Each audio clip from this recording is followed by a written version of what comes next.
Neil is from Massachusetts and went to Carleton College, where he studied geology and continues to study geology and is a geophysicist, kind of. And Neil's going to be telling us today about the hunt for liquid water in Antarctica. And so thank you all so much for coming, and enjoy the show. Get your food, get your drinks, and we'll save questions for the end. And I will, in the meantime, try and get the microphone to work. Okay, thank you, and enjoy.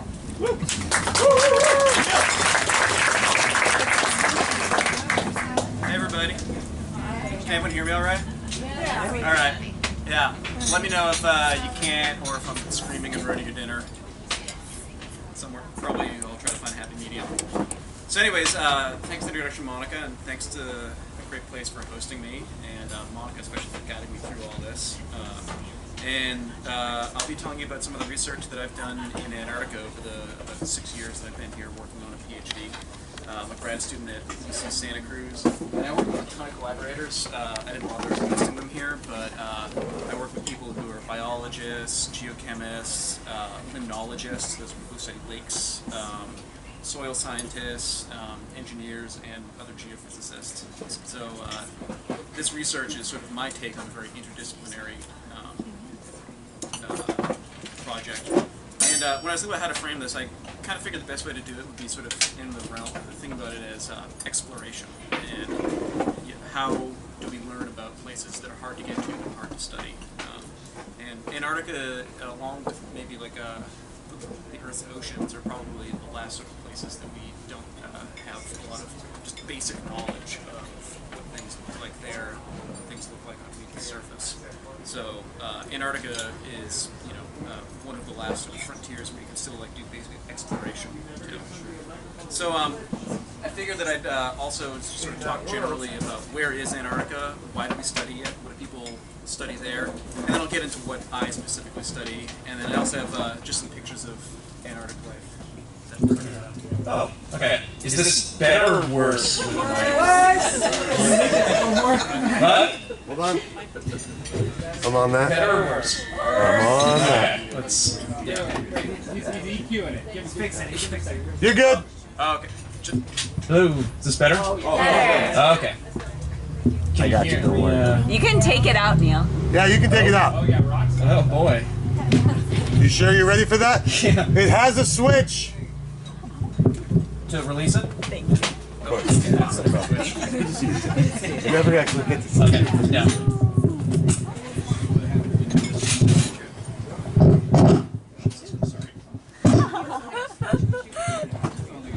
Oh, okay. All right. Can you hear me now? Yeah. Yes. All right. Holler if I like kind of Do this and get it.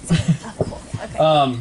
Anyways, and so I also just have some pictures of sort of gorgeous Antarctic scenery that if there's time I can sort of flip through if people are interested, because I know most people don't get to see Antarctica. I guess Monica wanted us to leave questions to the end, so disregard this. And let me know if I'm too loud. So anyways, where's Antarctica? Well, Antarctica is where the Mercator projection really starts to fail, right? So the Mercator projection really distorts high latitudes, like the poles, or the North Pole and the South Pole. And, so when we see a lot of maps, this is sort of what Antarctica looks like. But that's not actually what it looks like. If you do a sort of reasonable projection for the area, this is polar stereographic, then you get an image that looks much more like this. And this is sort of, to me, really cool. This is a digital elevation model that was recently released in the last few months of Antarctica. And so this is made by years of satellite imagery and using stereoscopic photography to model the surface of Antarctica. Okay, so, it's not a surprise, Antarctica is icy. How icy is it? It's 98% covered by ice. In some places, the ice is up to 3 miles thick. And that works out to 26.5 cubic kilometers of ice. How big is 26.5 cubic kilometers? I don't really know, but if you were to melt Antarctica and bring all of that water into the oceans, that would raise sea level by about 58 meters, which would put sea level somewhere much above our heads right now. And that's spread out over all of the world's oceans, right? So it's a ton of water. It's about 61% of the fresh water on Earth. And it's been icy for the past roughly 45 million years. And since the last 30 million years, it's been quite icy. And I'm going to flip to just sort of some topics that people are concerned about in Antarctica before I get to my stuff, just because I think it's worth noting that Antarctica is a whole continent. That's the United States for sort of comparison. And so people do a lot of different things there. My work is just one of many projects. The thing that a lot of people are concerned about is ice flow in Antarctica. So, the general way that Antarctica works is that snow accumulates in the center, and then under its own weight it turns into ice and then flows towards the edges. And so ice actually can behave like a viscous liquid over long enough timescales. You can imagine it's almost like pouring pancake batter onto a griddle. It spreads out through what's called internal deformation. But if you notice this map of ice velocities, where sort of the more brilliant colors, the sort of purples and blues, are fast colors, or fast flow rates, the flow of ice in Antarctica is not evenly distributed. It tends to flow fastest in regions that are called ice streams, and these are areas where actually the ice is able to slide along the bottom rather than move entirely through internal deformation. So if you're going back to our pancake analogy, that's like, your short order chef slides one across the griddle after it's cooked versus letting it kind of ooze out toward you. Sliding tends to be much faster than internal deformation.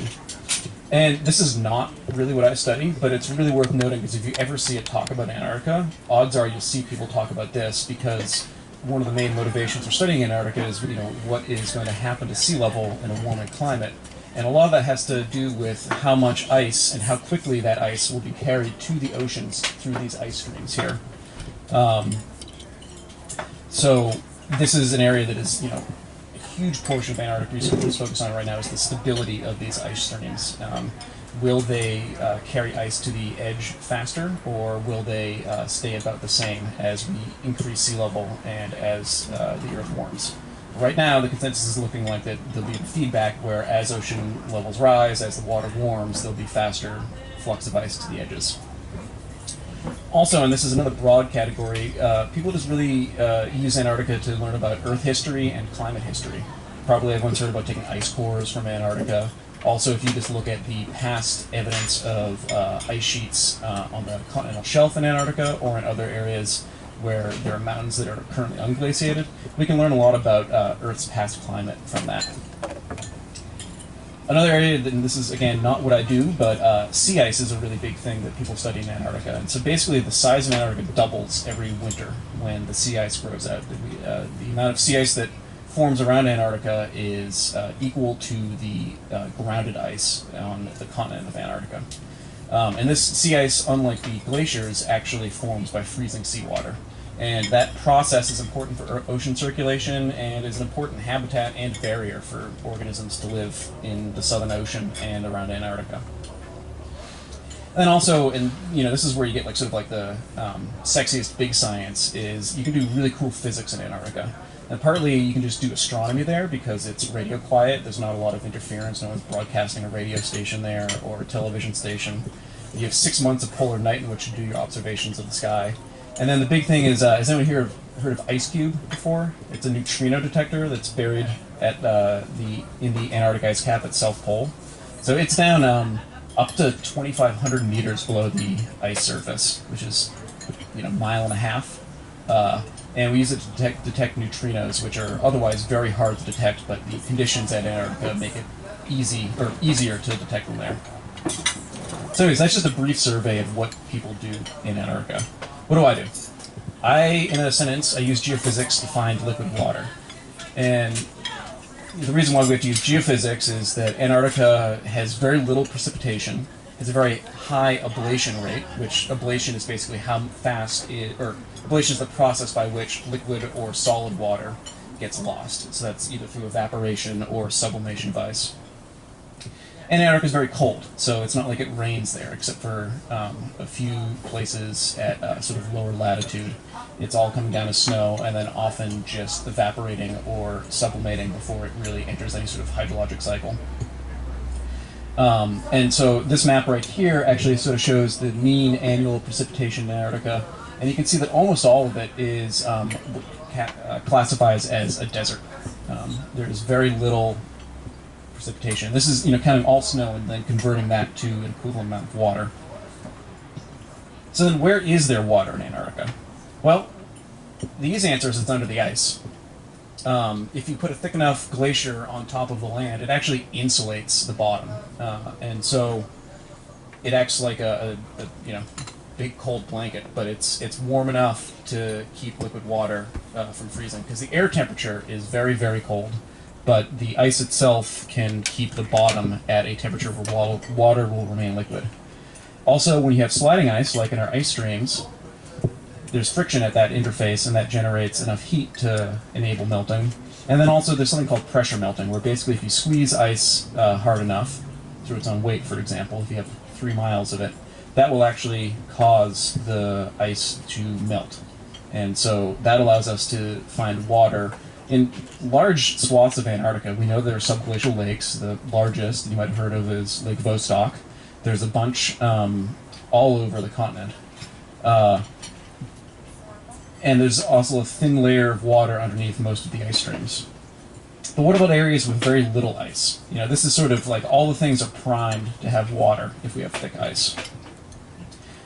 So I'm going to take you to the area that I actually study. So this is back to our map of Antarctica. And so this box right here is going to be the next slide that I show you. And so for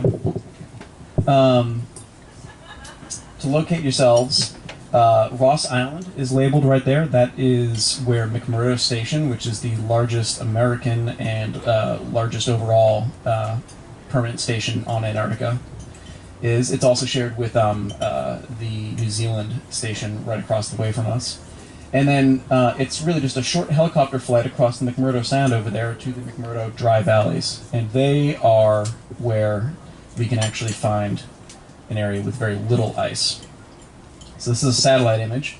It's twisted a little bit. North is now sort of up and to the left. And to also orient yourselves, this is the polar plateau. And so this is basically the East Antarctic ice cap. And you could hop on like a snow machine and basically take a very, very smooth ride all the way to South Pole on this. But it's also very close to the coast. So the Ross Sea is visible in the sort of top of this image. And what separates the Ross Sea from the polar plateau, and the reason why this, you know, many miles thick layer of ice doesn't just spill into the ocean, is that the Transantarctic Mountains, which are partially visible here, help separate the East Antarctic ice sheet from the sea. And so contained within the mountains are the McMurdo Dry Valleys, and they're only about 0.3% of the area of Antarctica. It's not a big area, but it is the largest ice-free area in Antarctica. There's very little precipitation and high ablation. So when it snows, there's not much, and then also when the ice sublimates, it does that very quickly. So in fact, this is generally a net drying area. The glaciers end up terminating on land here because they lose mass as they enter the low latitudes. But all that said, despite the name of dry valleys, there is liquid water here. There are lakes, there's seasonal streams, and in one special place there's subglacial outflow at a place called Blood Falls. And I'll show you an image of that in the next couple slides. Oh, and by the way, this yellow box marks Taylor Valley, where basically all the rest of the slides will be from. This is where we have the most data. So here's Taylor Valley. We've twisted the view again a little bit. This is another satellite image, and you can see that there are lakes. There are some glaciers that come in from the mountains. Those are sort of small glaciers. These are not the ones that most people in Antarctica study because they don't actually carry a ton of ice. But at the extreme left end, you can see there's a Taylor Glacier poking out, and that actually is a large glacier that drains part of the East Antarctic ice cap. And it terminates at a lake called Lake Bonny. Here's a photograph sort of showing looking up at Taylor Glacier, up the valley. It's really beautiful. And it terminates in a lake, which you can see down there. And what's special about it is that it has a feature called Blood Falls. And so Blood Falls, which you see here, is an outflow of subglacial water that exits from the terminus of the glacier to the surface, and then eventually ends up in Lake Bonny, which is this flat surface right here. Now what's special about it is it comes out hypersaline and bright red, and so that's why it's called blood falls. The color is because it contains reduced iron, which then when it contacts the atmosphere becomes oxidized. And so this is basically the process of rusting. That's why rust looks kind of rusty red too. So it actually comes out clear and then within a matter of hours turns this color. And it comes out super salty and just spills out onto the lake, but it's clearly coming from beneath the glacier. And so the water that comes out, it's cold, it's salty, it's conductive. It comes out at a temperature of -5 to -7 degrees Celsius, and it is roughly 3 times the salinity of seawater. And so how do you get that? That's achieved through a process called cryoconcentration. And so imagine if you have like a bucket of seawater, and you were to put it in your freezer. You would start to freeze some of the water in that. But ice really doesn't like to have salt within its crystal lattice, so it excludes that salt, and the remaining water becomes saltier and saltier. That makes what's called a brine. And so that's cryoconcentration. The process of freezing actually increases the salinity of the remaining liquid water. And the water itself is quite old. It's believed to the area where the water exists is believed to have been covered by Taylor Glacier for about 20 million years. And in that time, it's been more or less completely isolated from the outside world. It's anoxic. There's no oxygen dissolved in there. It hasn't been exposed to light in that amount of time, and yet there's still actually microbes in there. So this is in itself just pretty remarkable. I mean, this is an area that doesn't have any of the things that we normally think are helpful for life, right? You know, there's no energy from the sun coming there. It's very salty. There's no oxygen. And I'm not a biologist, but the people I work with have studied, and the microbes there do really interesting things to survive, including sort of weird sulfur cycling and extracting energy from the rocks. It's a pretty unique environment, and people are very excited about it because this could be an analog to sort of various extreme cases in Earth history and off-planet. So, for example, it's believed that at least once and maybe a few times in Earth history, most of the surface of the Earth has frozen either completely or at least sort of to like a slushy state. That's called snowball Earth. But we know that these periods when Earth's temperature dropped drastically and ice covered almost all of the Earth happened after the beginning of life on Earth. So somehow life survived in sort of unique habitable islands, and those are called refugia. And so it's possible that this is a good analog for how life could have survived through a snowball Earth scenario in deep Earth history. This is an area that's cold, but somehow we still have liquid water that contains microbes. And also, it's a really good planetary analog. People use the dry valleys all the time as an analog to study processes on Mars, to study research techniques that might work on Mars. And that's because it's cold, it's dry, and where there's water, it's usually salty or deep underneath something. And that is much more analogous to what we find elsewhere in the solar system. Earth happens to be in a really lucky position. You can almost think of Earth's hydrologic system as like a still, right? We take liquid water and we can move it around through all its phases. We've got water vapor, solid water ice, and liquid water. That doesn't happen a ton elsewhere. You know, Earth is often described as being in the Goldilocks zone, where it's just warm enough to move things around, but not so hot that it's like Mercury, where there is, you know, not any liquid water on the surface, or as far as I know, really anywhere. Antarctica is a little bit more like the rest of the solar system, where this cycling of water and also the separation of liquid water from the salts that it dissolves, this process gets shut down partially in Antarctica because there's not a ton of evaporation, there isn't a ton of melting, it's cold enough that water tends to remain as a solid. And when water starts as a liquid, it also can change to solid, and then by the process of cryoconcentration, increase the salts in an area. So Antarctica, because of that, is a really good analog for places off Earth. So for example, sort of the 3 hot places that, or hot topics in sort of exploration for exobiology in our solar system are Mars, Enceladus, and Europa. These are in a lot of ways like the McMurdo Dry Valleys. where we find or think that there's water on Mars, it's either under ice or some sort of permafrost-like situation. It's usually very salty. Water doesn't cycle. This is similar to Enceladus, which maybe you haven't heard of, which is a moon of Jupiter, where people think that underneath an icy crust there is an analog to our mantle that is liquid water, or maybe some mixture of liquid water and ice. And sort of similar story on Europa. Europa is really cool because actually at Europa there's liquid water jets that actually spray water out of the South Pole. So these are areas where if we were to find liquid water, which is, to the best of our knowledge, required for life as we know it anyways, these are places you'd look. But it's a lot easier to kind of study the processes that function in cold, dry places such as these in Antarctica, where we can actually go. And, to sort of hammer the point home, I don't really know what Mars looks like, but this sort of matches what I saw in The Martian. This is a picture I took in the McMurdo Dry Valleys. I mean, this is in the summer, and that's about as hospitable as it gets. It's cold, it's dry, it's windswept. You're not going to find a lot of life living on the surface there. So the question, and what I am trying to answer with my research, is how and where can water stay liquid, and where do we find it?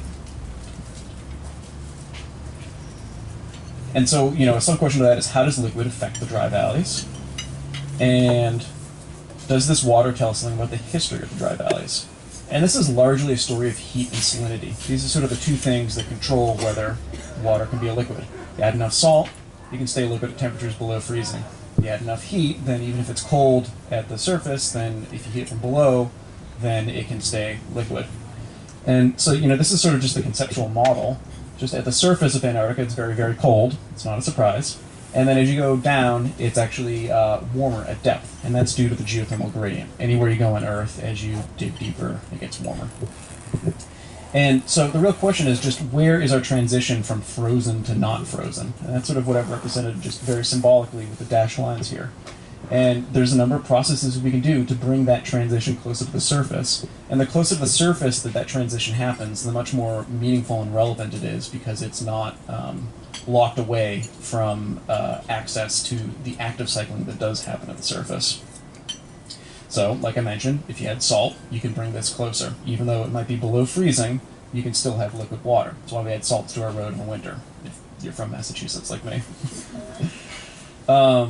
And so past researchers had estimated that it probably would take you'd have to drill maybe more than 1,000 meters deep in some places in the dry valley to hit liquid water. And that's basically just based on the assumption that you get liquid water at 0 degrees Celsius.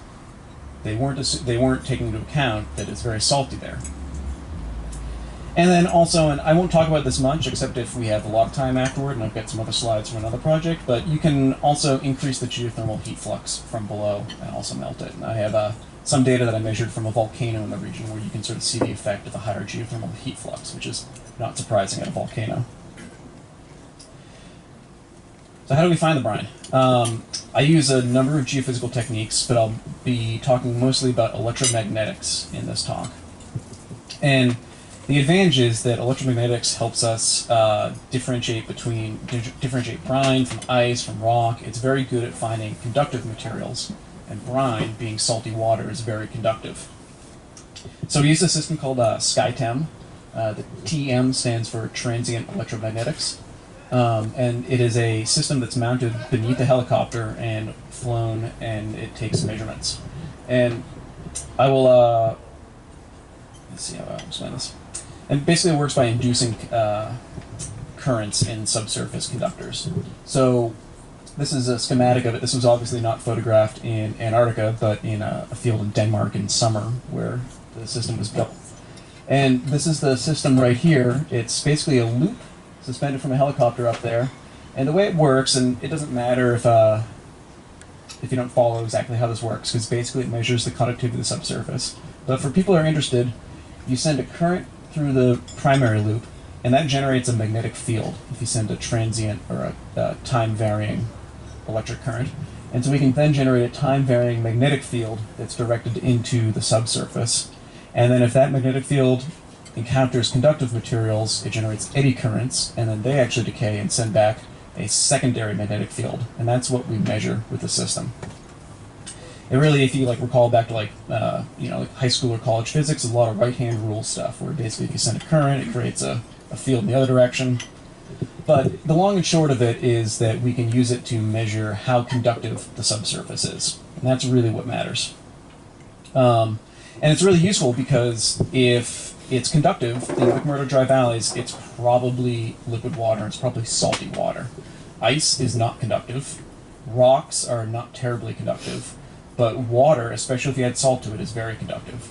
And also, because it's so cold here, if there is liquid water, then it almost certainly has salt in it. So it's well suited to the environment and the question we're trying to answer.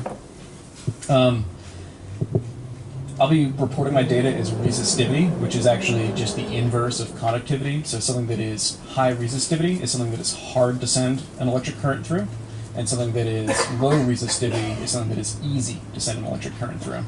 So salty water, low resistivity, or you can also think of it as high conductivity.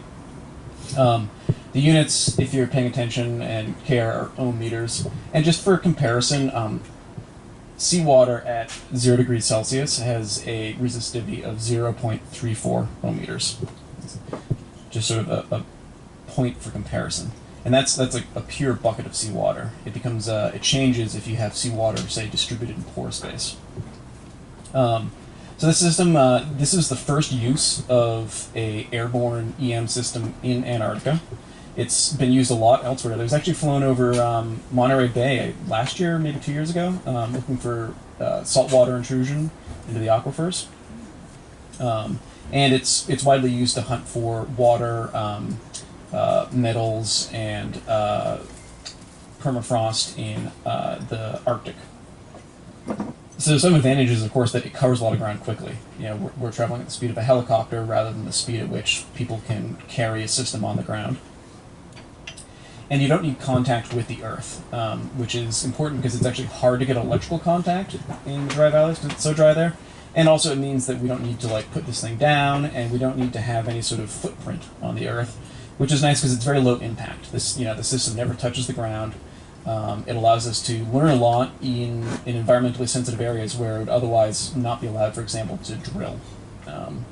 And the dry valleys, there was a drilling project that happened, and it will never happen again. They spilled a lot of kerosene and just used all sorts of gross drilling fluids. We gained a lot of information from it because it's a direct observation, but now we're stuck with data from the 1970s, and that's it. So there's a lot that goes into processing the data between measuring it and then showing results, but I'll cut to the chase and show you some results from Antarctica. So recall Taylor Glacier. This is a satellite image, right? And so Blood Falls is at the terminus up there. So, strong evidence that there's liquid water underneath, right? Because it squirts out. So we can actually then try to measure it with our SkyTemp system. This is the scale that I'll be using. It might change between some slides, but in all cases it's logarithmic, so it's powers of 10 on the scale. And again, low resistivity corresponds to salty water, and high resistivity on the right end corresponds to something that is fresh or frozen. So, for example, ice on that end. And so here is the result that we get. So this is Taylor Glacier on the left. See where it flattens out? That's where it enters West Lake Bonny at its terminus. And I've sort of just cut off the top. Taylor Glacier actually goes up much higher than this. But what we can see is that there is a marked contrast between the top bit and then the material underneath. And we can kind of just sort of, this is just me hand drawing a line, but we see that it's very high resistivity at the surface and much lower resistivity, sort of tens of ohm meters at the bottom. And this marks a transition from frozen glacier ice on top to some sort of brine-saturated sediment or brine-saturated ice at the bottom that is much, much more conductive.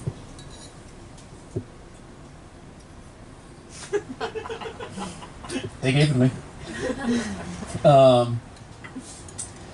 And what you can really see from the system is it makes sense based on what we know about the area that is directly observable. If you look to the right, for example, we can see the lake that this enters to. Right, so this line right here is our line of cross section, and the green lines are where we have data.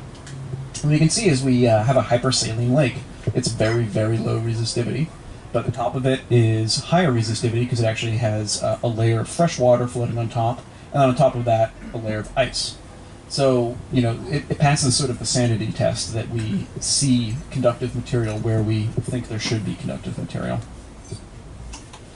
We can slice this another way, and so this is more like a map view, and this is a slice taken, I think, 0 meters above sea level. So this is underneath the glacier. And again, we see that there is a region of conductive material in the center of the glacier, and it's extensive. It goes all the way back to the limit of our ability to detect it. That's not to say that it stops there, it's just that at that point the glacier becomes too thick for us to actually take a measurement. And then this panel down in the bottom right is a cross-section from A to A prime up. And again, it shows that there is a channel of conductive material that is probably brine-saturated sediment or brine-rich ice at the bottom. Now, it's not surprising that the edges of the glacier are actually high conductivity. So the surface, because that is water that is derived from snowfall, obviously that's high resistivity. And then the edges are also similar because that's where there's high heat flow out of the glacier because it's a little hard to see in this image, but there's an ice cliff along the edges. So there's high heat flow out of that allows it to be very cold and frozen, very frozen. So what can we determine from this? So just underneath Taylor Glacier, there's about 1.5 cubic kilometers of brine-saturated sediment. Now, if you then assume that that's actually in pore space, and you can assume a pretty conservative pore space, like 12%. So that's to say, like, if you had a gallon of the sediment from beneath this glacier, 12% of it would be sort of the pores, the holes between the sediments, and the rest would be sediments. And if we assume that those 12% porosity is then filled with brine, then it turns out that that ends up being more liquid water than all of the lakes in Taylor Valley. So that's just underneath the glacier, and that's based on our limited view, only as far as we're able to detect in the region, or under the glacier, excuse me. So that's a huge amount of water that people just didn't know was there. And there's also evidence that it goes further back. People have done radar measurements to the ice. Radar penetrates through ice very easily, but then reflects off of liquid water very strongly. And they found that there's strong evidence for pooled brines much further up glacier. And last season, I did actually some ground-based EM measurements that confirmed that and showed that there is more brine further up glacier. So there's a lot of water here. And, you know, why do we care about this? Well, it's potentially a source of heat. So if you actually flow water underneath the glacier and then let it freeze, that freezing process releases heat into the ice around it, and that could change the viscosity of the ice. So ice actually becomes easier to deform if it's warmer.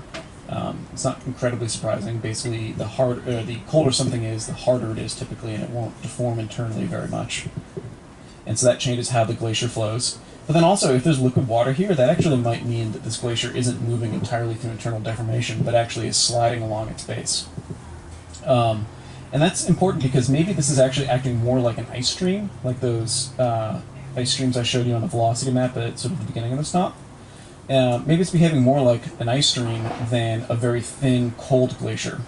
The assumption was always that it wasn't moving very much and that the only process that allowed it to move was internal deformation. But in fact, maybe if you add salt to this glacier or similar glaciers, they might actually have much different physics that governs how they move. So the next set of slides I'm going to show you are from further down the valley towards the coast. So this was sort of at the extreme western end of the valley, far away from the coast and sort of in the uphill direction.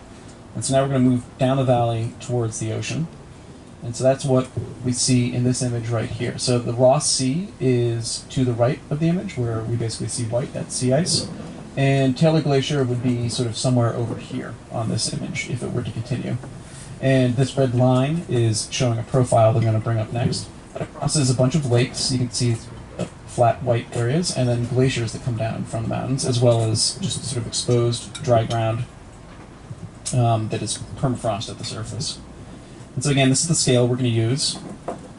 Blues are low resistivity, purples are high resistivity. This is what we see if we take that cross-section.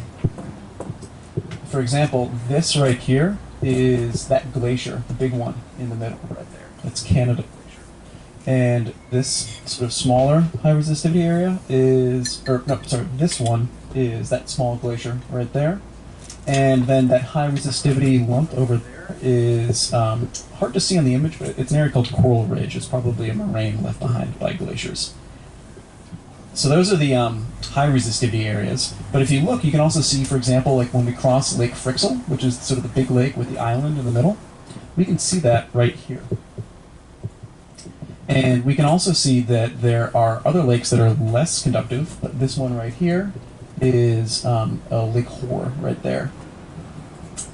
But what's also really interesting is we see that there is an extensive area of low resistivity material underneath all of this, and it seems to connect a lot of these.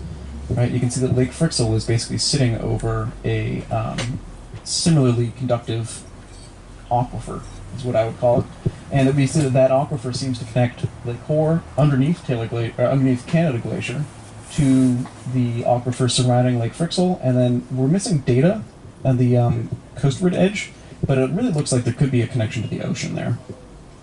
So this is also sort of a really new idea. Is there connectivity between the lakes and with the ocean? Previously, people had sort of studied each lake as sort of its own isolated basin over which there's sort of seasonal flow along the surface through seasonal streams, but otherwise they don't really interact. But from this image, it's pretty clear that there is at least the potential for connection between these lakes. Oops. Sorry.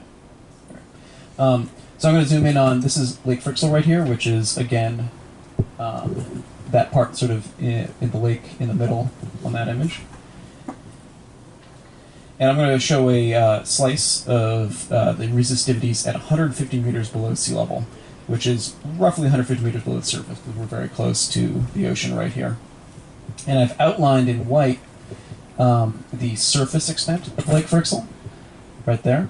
And then also Coral Ridge is sort of that dashed arc right there, dashed oval. And then that little star represents a borehole that I sort of mentioned earlier from the drilling that happened in the 70s. So again, what we see is that Lake Frixell has extremely low resistivity right underneath of it. And this is, I'm going to sort of flip through some slides that hammer home the point that there really could be connection between the surface waters of Frixell and the deeper aquifer underneath. So this is just sort of a sketch, and what it shows is this is a block that sort of popped the top off of, and so that top up there is sort of surface features, and then the bottom block is what we would expect to find underneath. And this next slide, does this make it a little easier to see what happened here? It's like we basically popped the top off of this block. And what we can see here, and let's focus on what they call the large deep lake. And so if you have a lake on the surface in a cold region, you can actually get what's called a talc underneath of it. And talc is basically an unfrozen hole in the permafrost. So the way this works is, so imagine we're in a cold region, like Taylor Valley, Antarctica, where the mean annual air temperature is about minus 20 degrees Celsius at the surface. We expect to find thick permafrost there. But if you have a lake, the lake is going to be a lot warmer than the surface air right around the lake, right? Because lakes sort of, by definition, have liquid water. The lakes in the dry valleys might be at 0 Celsius or maybe like -2 because they contain salty water. But they're much warmer than what surrounds them. And so because of that, you actually don't freeze the ground underneath the lake. And if the lake is wide enough, then you can get a through-going hole, and that's called a talc, that penetrates to the unfrozen ground. And once you have that, then you can really open your mind to what sort of exchange there might be between surface waters and ground waters, which is, of course, something that we think about all the time at sort of the latitude that we're at, but in the Antarctic, no one really thinks about what could be happening there. So again, this is just sort of highlighting that talc underneath the lake. And so that lake, in this case, could be Lake Frixell. So let's jump and let's look at that star right there. And I'm going to sort of show you some data from the drilling project that drilled a borehole there, along with data that we collected with the SkyTemp system. So here's a graph, and I'll walk you through everything that's on it. But the y-axis is always depth. It goes from 0 to 400 meters below the surface. And then what I've plotted on it are two sets of data from the borehole. They measured the temperature as a function of depth at this borehole, and they measured the salinity in the permafrost at this borehole. And then I'll also show you the resistivity data that we measured there. So let me show you how that works. This is the temperature, and so basically it's very predictable. It starts off cold and gets warmer as you go to the depth. That's good. That's what we expect. That's the geothermal gradient. What we also see is the salinity. So that's what I've marked in green right here. And so salinity is very low for the first roughly 200 meters, and then at about a depth of 200 meters, it spikes to a very high salinity, much more salty than ocean water. So those are data that were collected back in the 70s by other researchers, and what I've done is I've laid our resistivity measurement on this same location. And so that's this red line right here. And what it shows is that resistivity is relatively high near the surface, talking sort of 2,000 ohm meters, but then it decreases, and it decreases rapidly at about 200 meters below the surface, which happens to be about where we have independent measurements of the salinity at that location.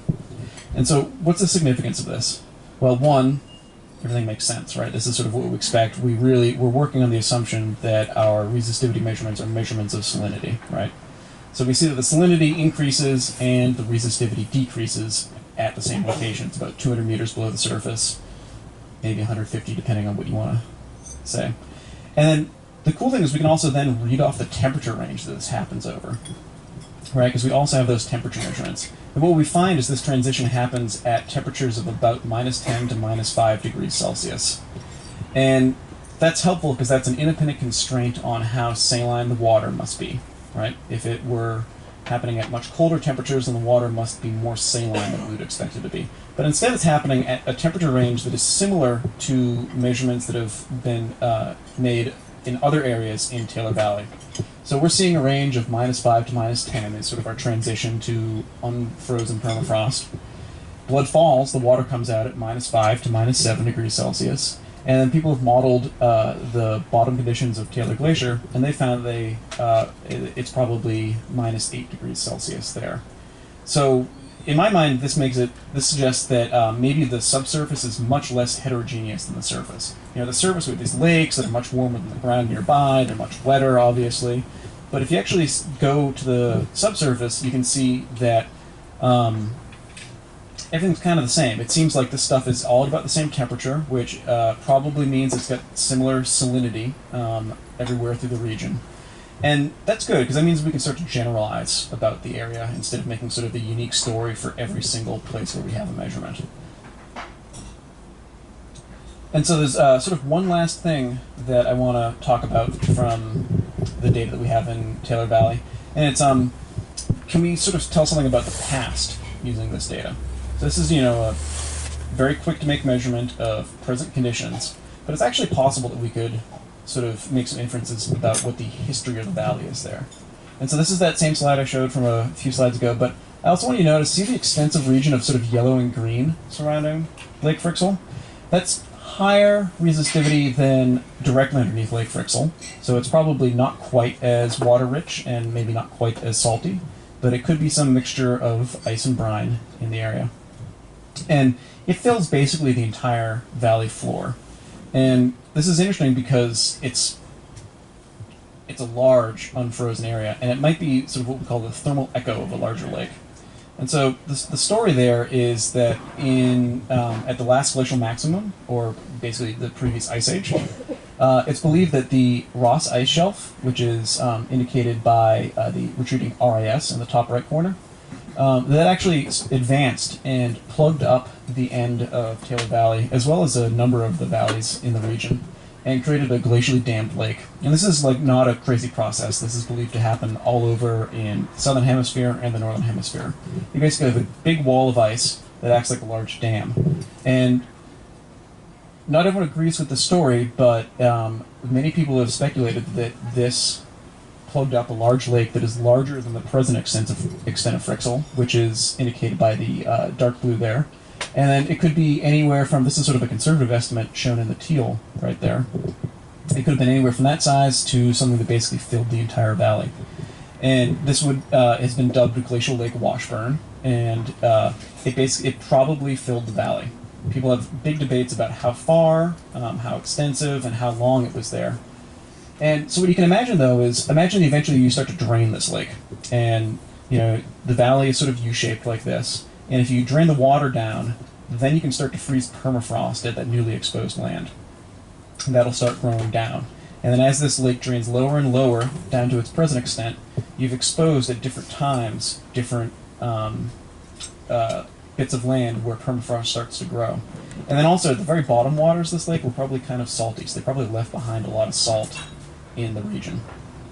And so the story you can tell with this data that's a nice independent check on other people's measurements of this lake's position, is you can say, well, look at the resistivity.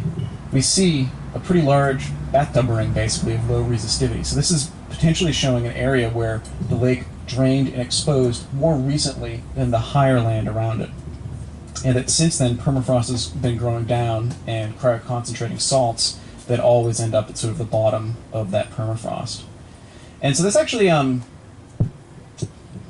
works pretty nicely with people's estimates of when this happened. You can basically, without going into the detail, you can basically say, okay, how long, or if I have about 10,000 years to grow permafrost, which is about the time since Glacial Lake Washburn is believed to have drained, you can throw in some reasonable estimates for sort of the thermal properties of the region, and you get an estimate that you would have gotten about 100 to 500 meters of permafrost. And recall that our estimate is that permafrost in the area around the lake is 150 to 200 meters. So we get a reasonable estimate. And I have a colleague who's actually done a lot more work on this, and she'll be publishing soon. But this is, consistent with what people have speculated for Taylor Valley there, but also it could be a similar story in the other valleys. So to wrap up with conclusions, well, what did we find? We did a lot of exploration. We looked at the subsurface. We found that brines are widespread beneath Taylor Valley and Taylor Glacier. They're probably common as shallow as 150 meters below the surface.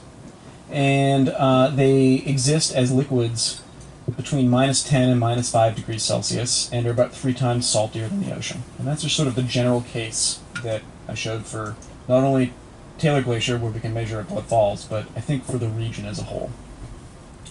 And what does it mean? Well, one of the implications is that perhaps thin glaciers may act more like ice streams, with liquid water allowing sliding. And this could be true in lots of areas in coastal Antarctica. It's not that Taylor Valley is unique, it's just that it's the area where it's most obvious to study because there's features like these lakes and like Blood Falls. It's where you're going to go if you want to find something, but it doesn't mean that we don't have conditions like this elsewhere in coastal Antarctica. And also, I think when you start thinking about the potential for subsurface connections between surface reservoirs and even the ocean, it's potentially new habitat. If there are microbes living underneath Taylor Glacier, it doesn't seem unreasonable to me that they could be also living underneath the permafrost throughout the valley. And so that's a great model for off-world habitats. We've sort of expanded where we can, apply our imagination for where there's life, and now we can start to study the processes that happen here and be prepared to look for them on Mars, on Enceladus, on Europa. And also it might be an analog for snowball Earth habitats, which existed in Earth history.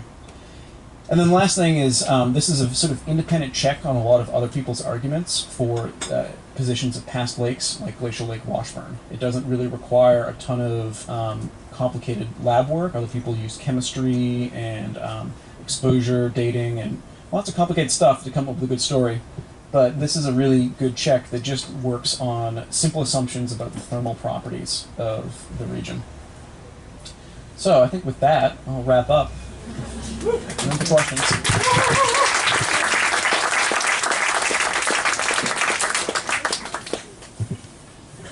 Yeah.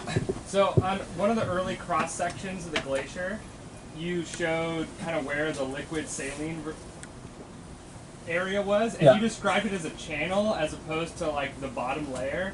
Why is it in the middle as opposed to kind of as deep as you can go? Yeah.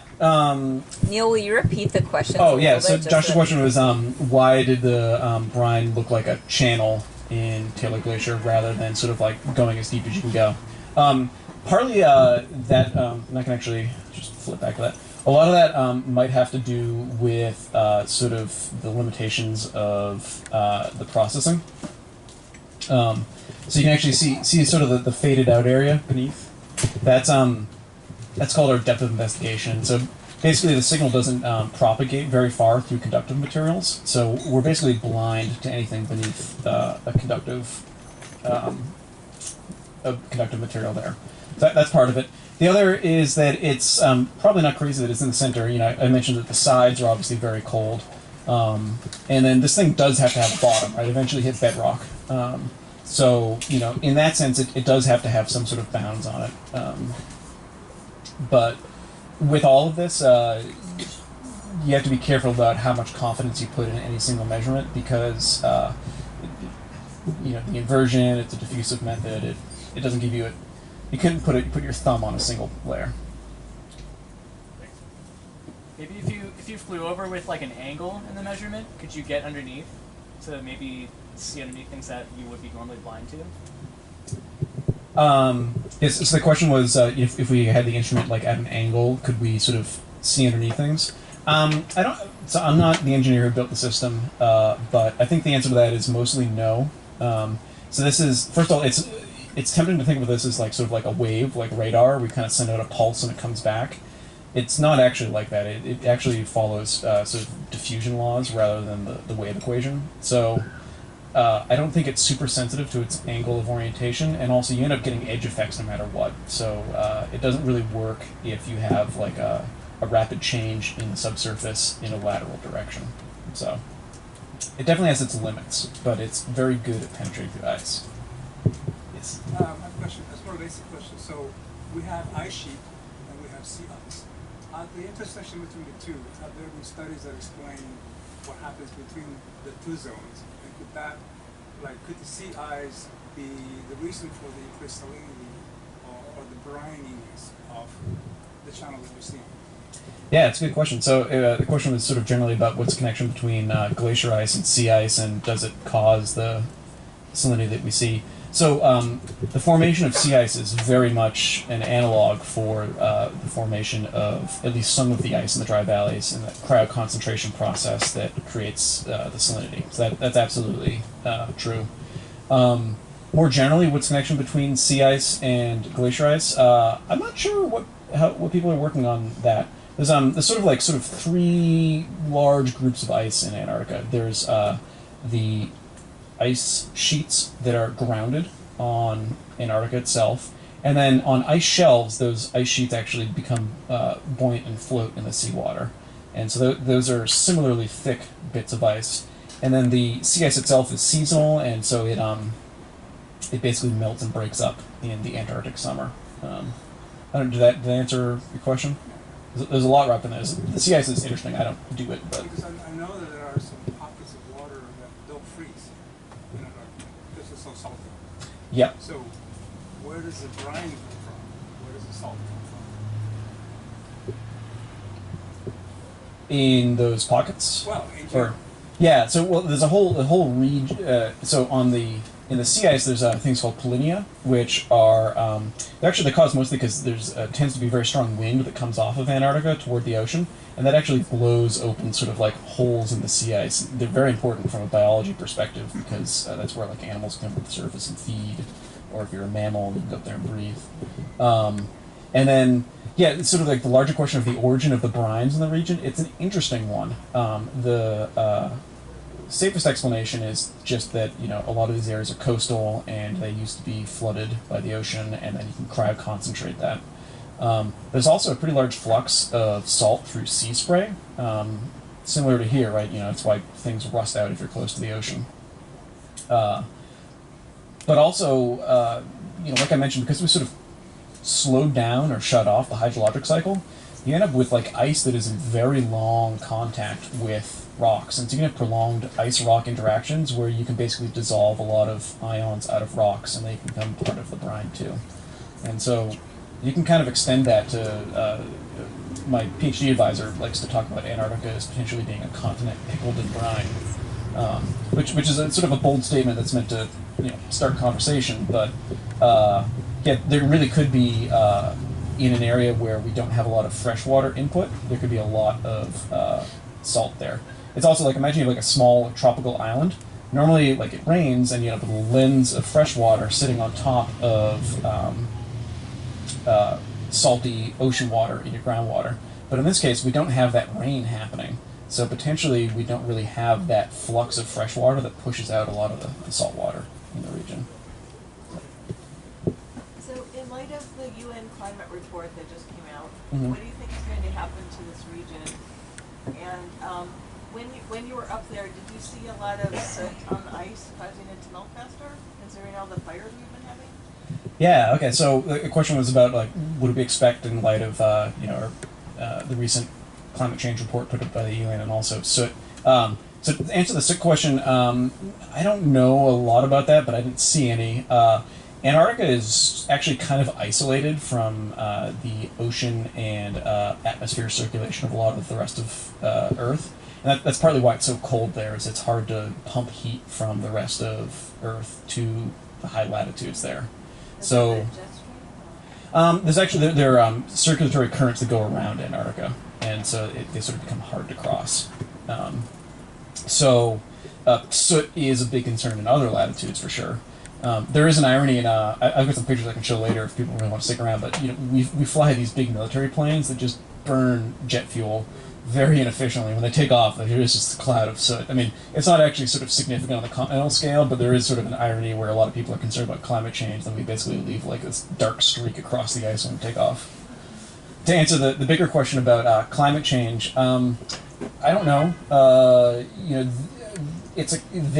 dry valleys themselves are sort of a very complicated environment because it's very much dependent on like how cloudy it is actually, and clouds are like sort of this ongoing problem in climate models. They're hard to model, and then sometimes they make things warmer, sometimes they make things cooler. In the dry valleys, at least, if there's a lot of clouds, then it tends to block the sun from hitting the ground, and then that actually, unsurprisingly, makes it cooler, and so you end up with less melting. So, and clouds are tied into larger climate dynamics, but it's harder to predict.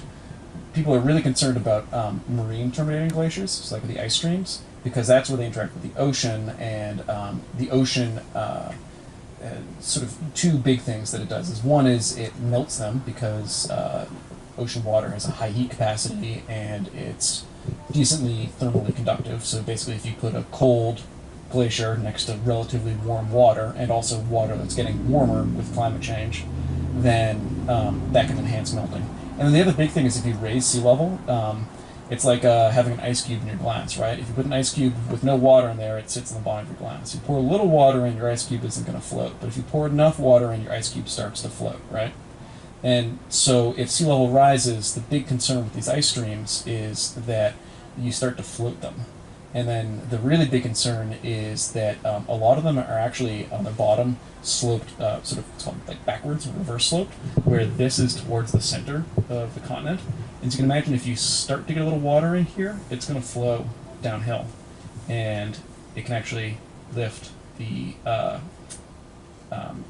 grounded ice off. Once it floats, it calves more easily into icebergs, and then that sort of has a feedback. So. And the ocean circulation, you were mentioning that that's another factor. And I guess the ocean circulation has been slowing. I don't really know.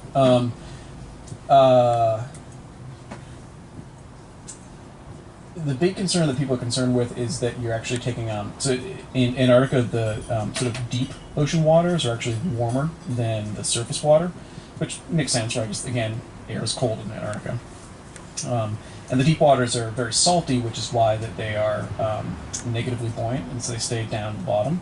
But if you warm them enough and change circulation patterns, they can actually become buoyant, and then you can get enhanced exposure of ice at the surface to these warmer deep waters. And then if those start to actually like form little eddies that go into these ice streams, that's what can enhance melting.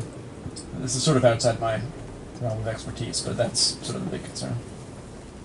Monica, do I have to stop at some point? I'm happy to stay here and take questions. Maybe we'll take like 2 more questions Okay. if there's, Sure. So, how many layers were you wearing when you took that picture?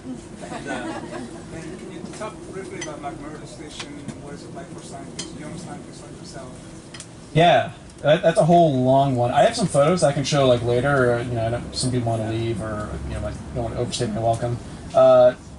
Weather sort of depends. It can be cold, it can be warm. Show the pics. All right. I saw also there's a question back there. What was? Oh, yeah. I was just curious, with this new potential mechanism for glacial flow with sliding, does this change your understanding of natural variability in terms of like typecasting or separating signal from noise? Yeah.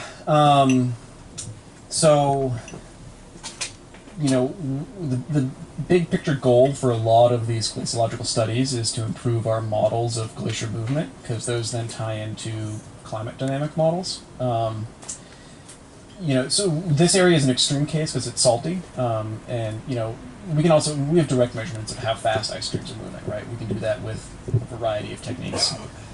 But I think what, you know, the importance of this is that maybe a lot of these sort of understudied coastal outlet glaciers are moving in a lot of different ways, and actually much more connected through bottom waters to the ocean and the land around them. I'm not a modeler. I don't know how much this is going to overturn things. You know, this is a smaller, slower flowing glacier than the ones that people really care about for climate models. I have another project where I sort of show that like radar, which is commonly used to measure ice thickness, has its limitations, especially in areas like this where we've got salt that's very attenuating to radar waves. But yeah, I don't have a great answer because I'm not a modeler. Any other questions? I'm going to flip through my vacation photos real quick.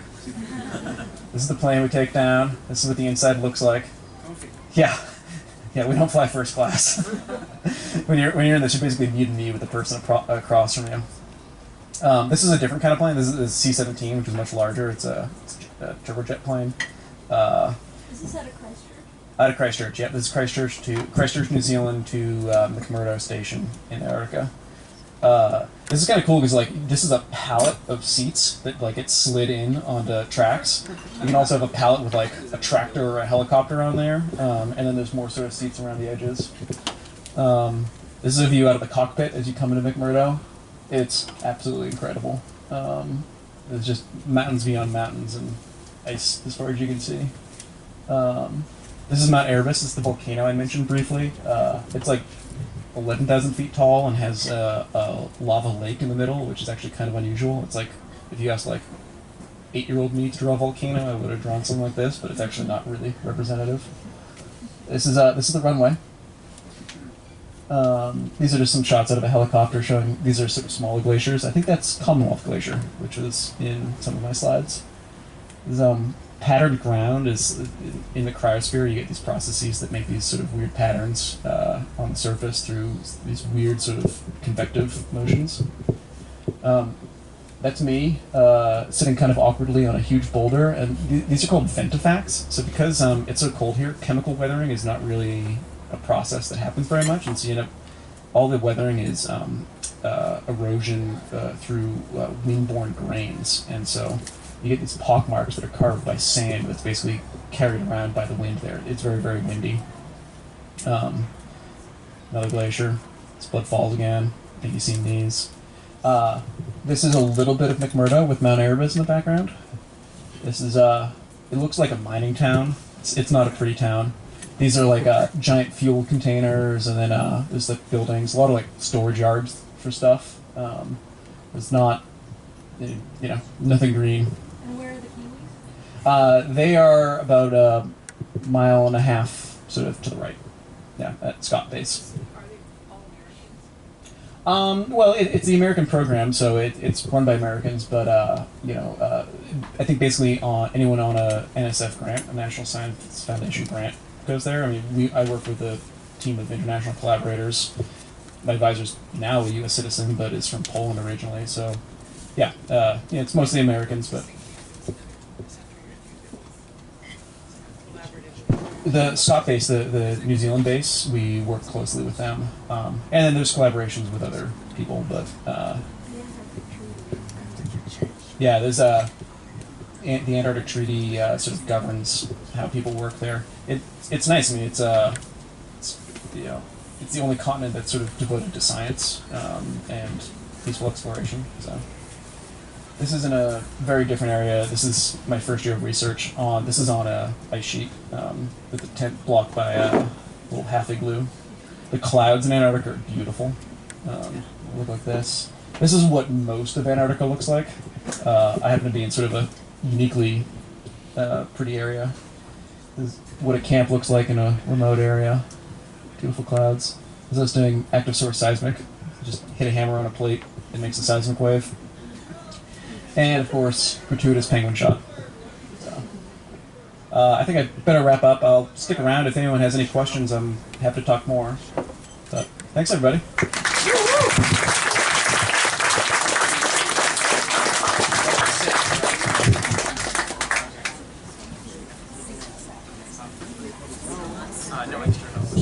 All right, before you all rush away, thank you again for Niel for presenting and giving an amazing talk. He will soon be a doctor, is what I've been told. So good for him. He's graduating this year and getting his PhD at UCSC. I think I forgot to mention that. Thank you all for coming tonight and for supporting our events that we have at the Great Place. And I just want to put in a plug for our next Science on Tap. So again, it's every last Wednesday of the month. We know that you will all be handing out candy to trick-or-treaters next week, so we had to shift it back a week. But next month it'll be on the 28th of November, and it'll be a molecular biologist, Braden Larson, and he'll be talking about the epigenetics of inheritance. And that should be a really great talk. I encourage you all to come. And so that'll be at 7 p.m. on Wednesday, November 28th. So thank you all so much for coming, and hopefully Niel will stick around if people have burning questions that they didn't feel comfortable asking.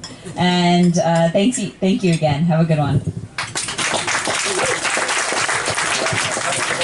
Oh, and one last thing, sorry. If people are interested in WISE, which is the Women in Science and Engineering, I have cards. You can sign up to be on our mailing list.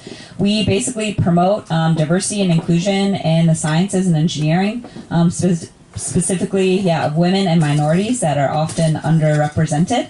And we do a bunch of events on campus, off campus, and this is just one of them. So if you are interested in learning more about our organization, please come and take a card from me, and you can be on our mailing list. Thank you.